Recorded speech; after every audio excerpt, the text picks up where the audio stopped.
Welcome to the Wally Show Aftercast, all the stuff we did not get to during the course of the show today. Joy from Middays here at WayFM just brought in buntinis.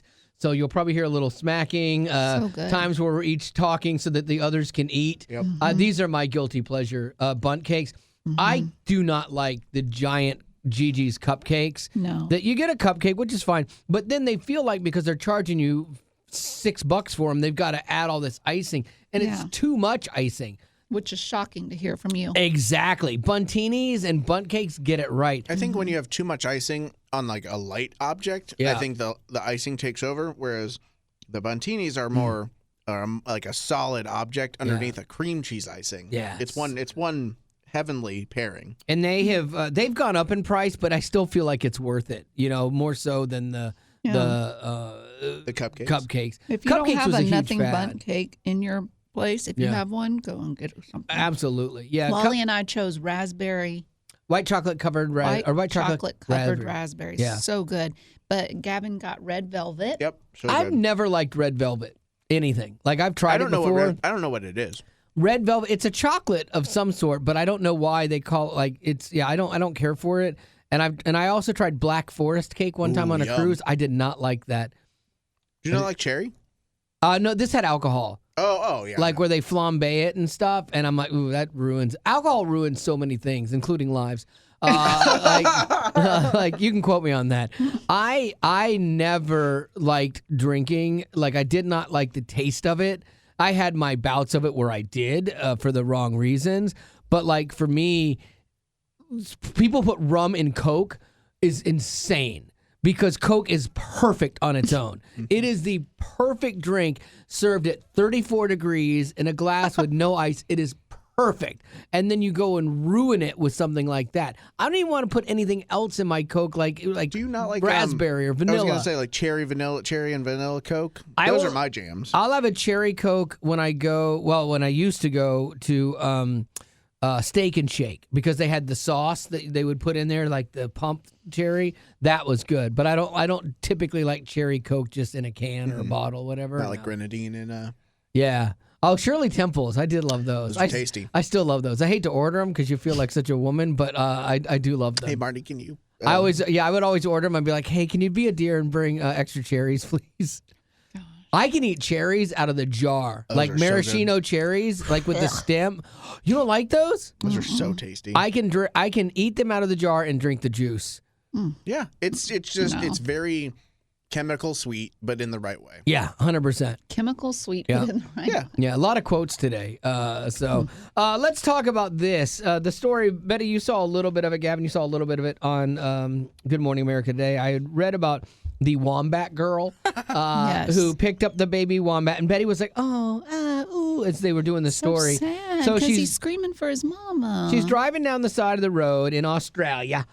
She sees a baby wombat and the mother. She walks over. She's from America, though. Yeah, and she is a hunter. She's there, I guess, as an influencer and is hunting or whatever. And so she picks up this baby wombat and walks back to the car. She's not stealing it. She's just like, look, I found an animal, you know. And the internet blows up and is like, she's the worst. And like she left Australia before they would revoke her visa or anything. She got out of Dodge, which was probably smart. But now she's gone online to defend it, and I kind of feel like it took time to construct the perfect story, because when you watch the video, it seems nothing like the recount of it. She says, we found the mother and Joey on a road. They call them Joeys as well as kangaroo babies. Not moving. I was extremely concerned as wombats are so often hit on Australian roads. See, she cares. I stopped to ensure that they got off the road safely and didn't get hit. However, as is seen in the video, when I walked up to them, the Joey did not move or run off. I was concerned it may have been sick or injured, so I made a snap judgment to pick it up and see if that was the case. No, you picked it up. You ran to the car because you were filming with Glee. I just caught a wombat. Yeah. See, this is what I think is gross. Like, just own it. Like, hey, I picked up a wombat. I thought it was funny. I shouldn't have done that, I guess. I didn't even know. I didn't know it was a bad thing. So, yeah, I returned it to its mom. Says, I ran not to rip the Joey away from its mother, but for fear that it might attack me. You ran to the camera, you know. Why would it attack you? It's because you're too close. They so do go say, away. They do say wombats are fierce. Yeah. But it's like weird though, because if the video is obviously out there, Yeah. like why try your best? Like she's trying so hard to change the This narrative. is the when we same can thing see as it. the baton girl. Yes. Yes. We can see It's the it. same thing. This Yeah. isn't some, like, someone saw me do this and we don't have video. Like, Yeah. we saw what you did. She says the end of the video doesn't show, like the video that she posted didn't show her reuniting the mom and the baby, and they walked off. Now I get messing with nature, They say don't do like it. like would the mom have a problem with the baby with your scent on it? Now I have no idea. I don't know wombat culture. But isn't a wombat? Oh, it's a mongoose. I was thinking a wombat was the animal that could take a strike from a cobra, and mongooses can be really mean. So I guess wombats, maybe that's not them. But she did say, now she did make a point. She's like, it got all the way up to the Prime Minister of Australia, and That guy he has nothing else to do. yeah, he took a swipe at her and stuff like that and stuff. And she said, I've done a great deal, or it said, I think people are missing the point that, yes, I picked up an animal, but to give me death threats is equally as crazy. And I agree with that. Like, okay, she picked up an animal. That's it. And she didn't hurt it. She wasn't even trying to hurt it. She was just picking up an animal. So to threaten her life because you're such an animal rights person is ludicrous. Like, if somebody... You if care she- more about that wombat's life that she wasn't endangered. If she just had like an Australian accent, she was from Australia and she picked that thing up, wombat. Maybe wouldn't have been probably a big not deal. a big deal. But also in my head, I'm like, what's the difference between that and like Steve Irwin in the past, or any of these animal channel they people? all mess with They go live- out into the wild. Here, I'll tell you what the pick them up, difference and is. then release them. The difference is that Steve Irwin was educated in animal behavior. He was a That's true. conservationist. He That- was, that and is that true. was his top priority. Whereas we don't get that vibe from this girl. Her main focus The gram. was to get the likes. Right. Yeah. And she didn't care about the life or the well-being of the wombat. And I think Betty- that's where people are getting perturbed. Now, Betty would never do a death threat, I don't think, to anyone for If you something mess like with this. a raccoon, though. Maybe. Listen, But I you're wouldn't put it definitely past not me. on her side. You definitely No, think she was in not the at wrong. all. I'm on the wombat side. Yeah. I would help him beat up Yeah, her. we could all walk past this though. Like we could move past this Easily. and have a great time. Yeah, and like no one got hurt. No, nothing was malicious. Well, we hope no one got Yeah. hurt. I don't The know. wombat Little Joey. baby may not. Yeah. Maybe he has PTSD. We don't I know. wonder if baby, you know how we're like, hey, don't ever take candy from a stranger, to our kids. I wonder if the wombat's like, this is why I told you to avoid Americans. I've told you this how many times, and you walked right up to Yeah, her. I think they're just annoyed that it's an American woman Yes. stepping And into that. She's a hunter. influencer. Yeah. Well, she's an influencer, but she's also a hunter. Like, I think she was there hunting, too. And so she was like, hey, just Which so is you guys fine. know, in Australia, they routinely kill wombats and kangaroos as nuisance animals. And she's like, you're getting all bent out of shape about this. And that's what they do. Like, they're all playing the moral We high didn't ground. ask you, Mackenzie. Oh, wow. She's still angry at Mackenzie. That doesn't help either. That her name is Mackenzie. Is it really? Yeah. Oh, wow. I got lucky on I that think it is actually. one. Oh, I didn't. I was just guessing what it sounds like a girl. She looks Look like it up a real girl's name quick. would be- Look it up real quick. It's an Wombat influencer. Girl. Mackenzie, but you girl. can call me Mickey. That would be amazing if you didn't know that, and that is her name. Oh, I think her name is Sam. What? Wow, Sam Jones. Wally. Where did I get How- Mackenzie from? Honestly, that's just you. That's That's just- your brain. Oh That's no! I stereotyping. know. You know how you see things. I have an email sitting on my desk from a Yeah. Mackenzie, Oh, okay. who I've been going back and forth with on something, and so that's So where it was in my head. clearly, yeah. Yeah, Every girl is Mackenzie. yeah. Influencers are, that's for sure. Lady Rock, what do you got so I can eat my cake? Revenge quitting. I think we talked about this on the show, but it's We becoming. talked about it personally. Yeah. Let's be honest.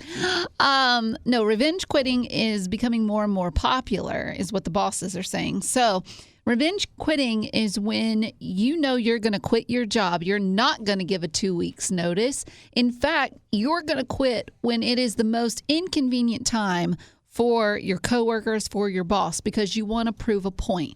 You work for a tax place and you're like, or a nonprofit and you're like, I'm out during tax season. Right. Or maybe you work for a customer service place and you're like, holidays are around the corner. That's when I'm going to quit, when it hurts the most. And so it's not, of course, it's not mature, But if you feel like you've been wronged Right. by a company, this is your vindictive way of getting back. I've always dreamed of revenge quitting different jobs. Like my buddy and I, one of the guy I worked with in Orlando, we were quitting, and we talked about hiring a skywriter to fly outside of our company's office to say we quit, like to write it in the sky. And we're like, oh, this is a great idea. But it was way too much money. And so we were like, let's not do that. But I have always left jobs well. Like I never burned the place down. Like, Wait a minute. You've I thought always you've said that you could never go differently. back. well, to I these can't because of my places. behavior during the place and stuff like that. But when like, you walked out of the door. yeah, when I left the door, You said, I'm sorry that I was such a pain. no. I just worked hard all the way up to the end, and I didn't do anything to hurt the company on my way out. Yeah, no setting On fire. the way out, but Yeah. not while there. Well, No. while I'm there, that's a different animal. That's just doing your job every day. Yeah. Sometimes it makes people mad. That's so dumb. Yeah, no, but like when we left 99X in Atlanta, they put us on a 60-second delay. We were doing a live broadcast on our last day. They put us on a 60-second delay, and they That's had an great. engineer sleep there all night for when we started in the morning, so he would be there if we went nuts to then shut off the radio signal. They were Doesn't that that tell concerned. you something? Like you're over here saying, I Why- left that place on a good why- note. But I did. That does not sound like a good note to me at Why all. did they do that? Like They why, did it because they were they afraid. over the top in your mind, yes. or Wally gave them enough fear to believe that he was capable of doing something vindictive. Yes, and But yet he left on good I terms. did. We ended the broadcast. We didn't grind any axes. We didn't throw anyone under the bus. We didn't swear or anything like But that. you couldn't go back. But I couldn't go back. Yeah, because of everything that, That led to doesn't that. make sense. I know it That doesn't make No, sense when it's you just say I quit on good behavior. Yeah. It was all well, but I can't go it's a back. bad marriage. If Well, it's not yeah. supposed to be. Yeah, then- you can still divorce kindly, but what led to that is what's the problem, So you're 'Cause saying you're the problem? ish. I push the boundaries at every place I am at. That is how I am wired. It is. If I could count the amount of podcasts where you have said that's just the way I'm wired. That's ADHD. I've heard too. Unbelievably, that's another What? characteristic. Is like pushing all the boundaries. That's another characteristic. I was like, really? That's crazy because I do that. My dog has ADHD. Though. Probably. So yeah, I have always caused chaos kind of in where I was, but that was what I was hired to do. Is it? Yes. I was gonna But say, is it? when- What about Disney? Okay, not hired to create chaos Okay, there, uh-huh. but that chaos followed me there. You just pointing fingers, never Yeah. taking the initiative and taking the blame. Why like- were you hired here? Why was I hired here? I couldn't tell you. I appreciate. Like I know, it's great. It's been a great 17 Yeah, years. So yeah. like it's worked out beautifully. But who hired you? I don't know that they did a great background check. They didn't check. No, I had two really good references from people that were in the industry already, in the Christian industry as consultants, telling Way FM to hire me because I did things totally different than everybody else.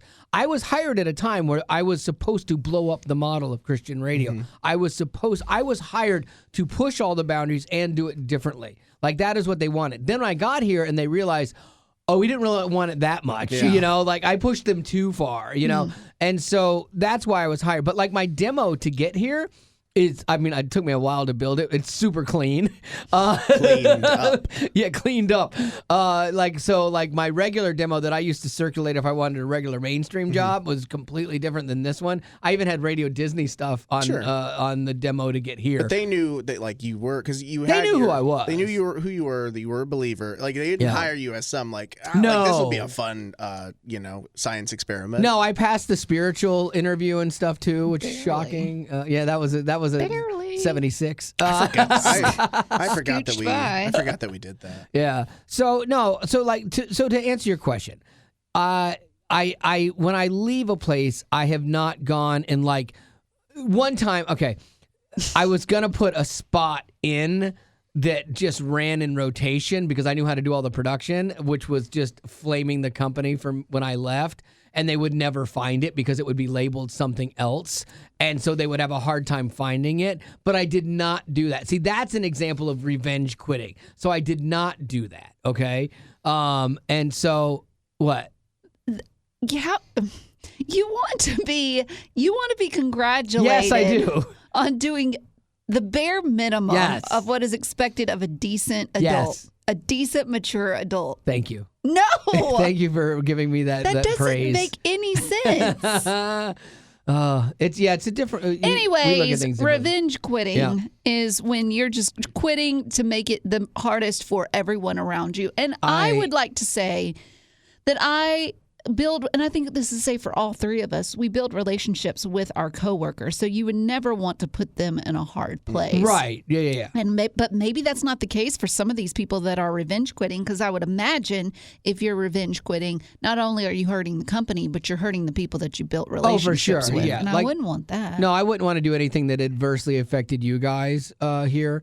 And I wouldn't do it. Like my MO is when I go, I will go quietly into the sunset. Like that'll be it. I did know of a guy who worked in Christian radio, and he got what I would consider, he had a really bad contract negotiation, and it was contentious, and he decided to leave, and it just was not a good situation. So he was going to leave. Mm-hmm. And he stayed on at this Christian radio station through support drive. That I could not have done. Like, I would have been, like, if it had been contentious and stuff like that, I would have been like, okay, well, we're going to end it now. We're done now. This guy stayed on through support drive, did support drive, and then left. Yeah. I don't know what's wrong with him. B, went above and beyond. He did. And you know what? Like, for whatever I felt about this guy, I respect that. I respect that move. I respect that work. He did not revenge quit, because he would have definitely adversely affected that station. Right. But a revenge quitting would have been quitting right before sport. Like, literally maybe even walking in and then going, I quit. And then walking out. Packing your box. Yeah. After the first break. Oh, yeah. Yeah. Like, sign off and then.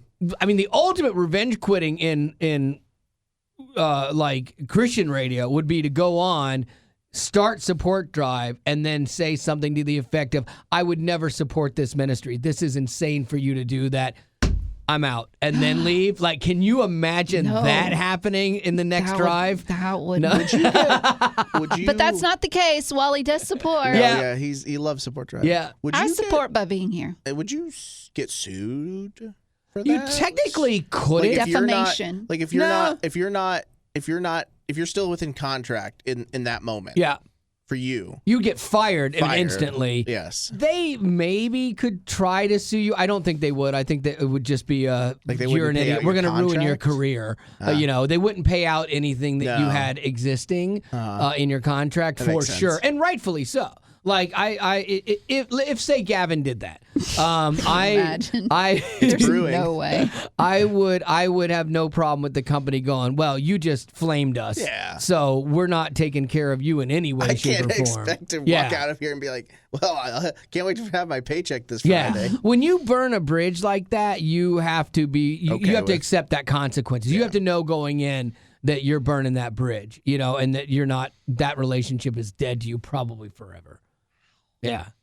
That is so dramatic and oddly, so but final. It's like, it doesn't have to be oddly exciting. I know it does. Yeah, isn't it, Gavin? Yeah. Well, no, it's just because you're not.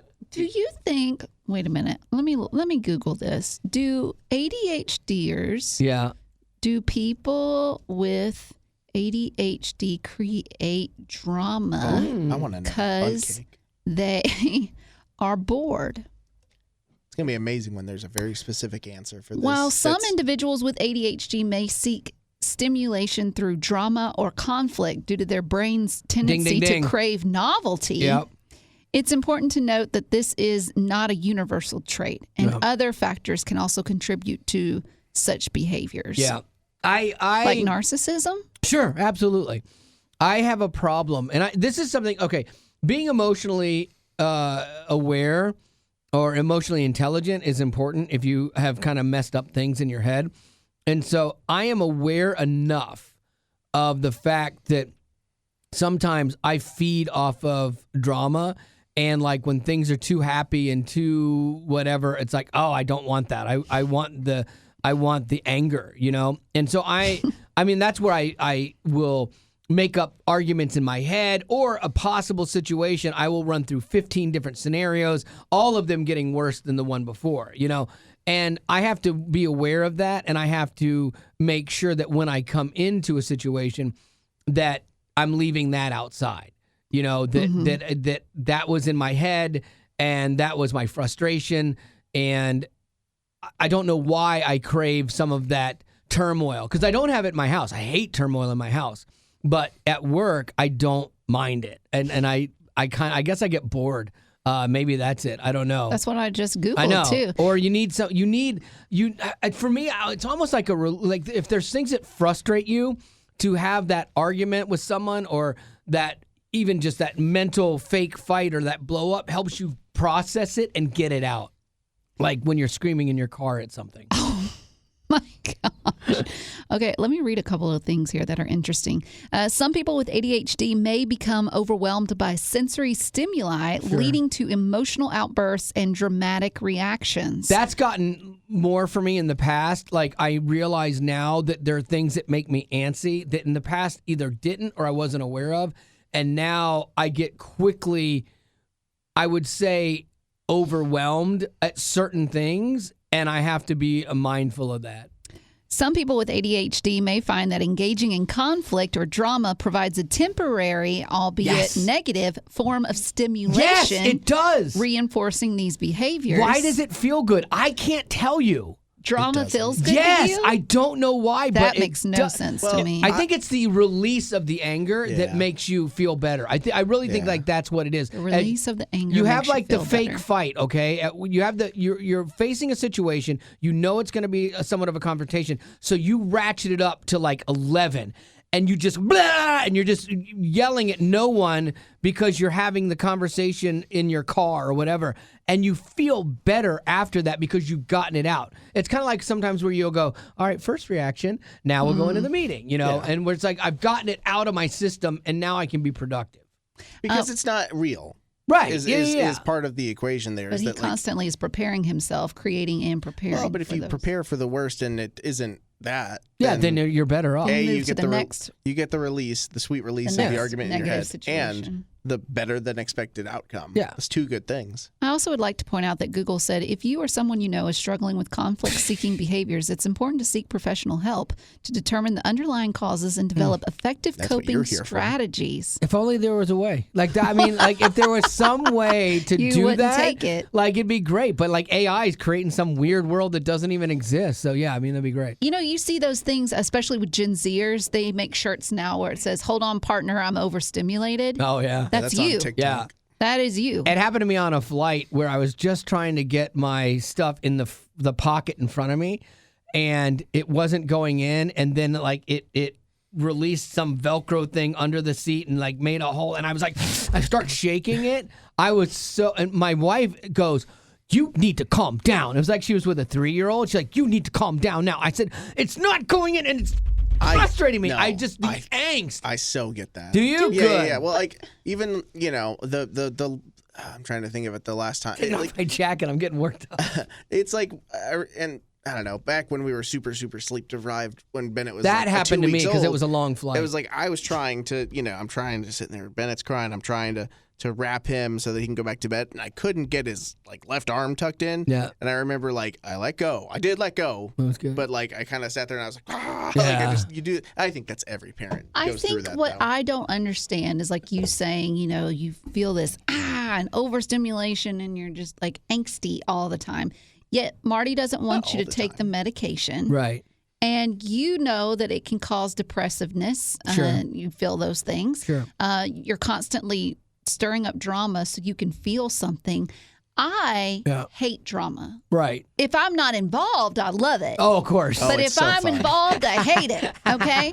But it is the complete opposite. Like you said, drama fuels you. Right. It depletes me. Sure. I mean, and it doesn't even have to be actual confrontation. It could be in my head. Right. And it's depleting me. Right. And so that's why I don't understand why you would want to live your life that way. It just sounds horrible. Well, that's Well, true yeah. how he's wired. Though. Right, yeah, Like- exactly. Like, yeah. Because what depletes you or what you feel like is horrible, somebody else is like, oh yeah, that fuels me. It's like when you listen to people that have relationships and they're like, oh, we fight all the time, but man, like the goods are so good and the highs are so bad. Like in my personal relationship, I don't want that. I don't want those massive swings. I'd rather keep it in the middle and keep it balanced. But unlike my personal life, my work life has always been imbalanced. It doesn't matter. There's always a struggle between an air talent and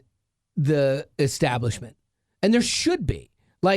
Because the establishment wants to do this, which is totally counter The to man. which Get is the man. and it's not like just here. It's everywhere, and it's totally. They want to control you. They want to hire you to do you and be you, but then they go, oh, we need to control you. And as a jock, you want to resist all of that and push against all of that because you don't see the same. You don't put the same value in things that they put in. And you're like, I'm on the front lines. I deal with people every day. I know what I'm doing. This is what I think we should be doing. And they're like, no, we really need to do this. And that's really hard. They see like they see like, okay, here's the box. Yeah. But creativity doesn't necessarily like have a box. Exactly. And so when you run into an idea or the way that we operate and it doesn't mesh well with that, like you are just like always gonna butt those heads. Yeah. And sometimes that can be like a constructive thing too. In regular radio, you're always fighting against the salespeople because they always want to, I can't imagine. make all the money, and they just don't care about the programming and stuff like that. We don't like sales is not like a thing here, and so that's not a thing. But you have issues where, like, if programming wants to accomplish it this way, but you think it should be done this way, but it's their station, so you have to bend to that. I was sharing with Betty and Gavin about like an F1 race. Like Gavin and I watch F1, and this $50 million driver had to give up his place because they pitted out of order. So his teammate really should have been in first, even though he was leading after the pit. And so he came down to the decision. He said, this is your team. I will give back the position. I don't want to, but I will. And it's because you're paying me to be here, And sometimes I think that's where you have to come down to as a jock. You have to go, all right, this is your team. Even though I think it should be done this way, it's your team. I will abide by these rules, And that's hard for driven type A people, no matter what industry you're in, And that's hard to do that. But we're all good. Everything's good. So, you got some birthdays? I don't. All right. We got a meeting and some other stuff we got to get to today. And so that's going to have to do it for our Aftercast. And as always, thanks for being a potty. Growing up in poverty has never been easy for children, but with the added challenges of the pandemic, conflict, and natural disasters, families around the world are facing an unprecedented food crisis. Unfortunately, those who are already hungry are now even more desperate. But by sponsoring a child through compassion, you can help provide life-sustaining essentials such as food and clean water. And with your compassionate support, that child can not only survive, but also flourish. You can find out how and choose a child to sponsor when you click on the compassion banner at wayfm.com.